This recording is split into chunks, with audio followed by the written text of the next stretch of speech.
Well, speaking at the UN General Assembly, Zimbabwe's president has called sanctions a foreign policy tool used by the West, adding this goes against the global community's multilateral goals.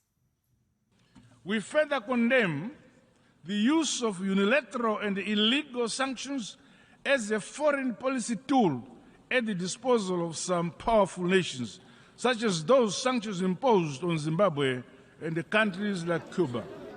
The statement comes after the European Union said it was withdrawing $5 million in financial support for the Zimbabwe Electoral Commission, citing a lack of independence and transparency in the country's upcoming polls.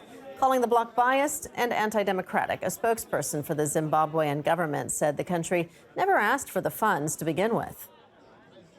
As government, we always provide for Zimbabwe Electoral Commission's needs through the fiscus. So as far as we are concerned, this is a known event. We did not apply for this EU funding, and its withdrawal does not mean anything.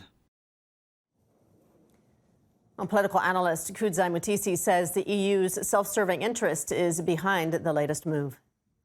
If you look at sanctions and foreign aid, they have the same they achieve the same thing. They are used to manipulate and coerce the receiving countries, especially when it comes to foreign aid.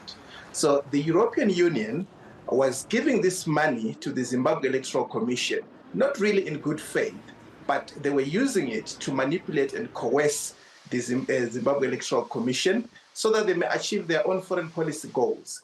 So what we see now is an organization throwing a tantrum because whatever it was aiming for did not materialize. So what they're doing, they are withdrawing in shame, but to cover up their shame, they are throwing this tantrum. No one asked them for the money.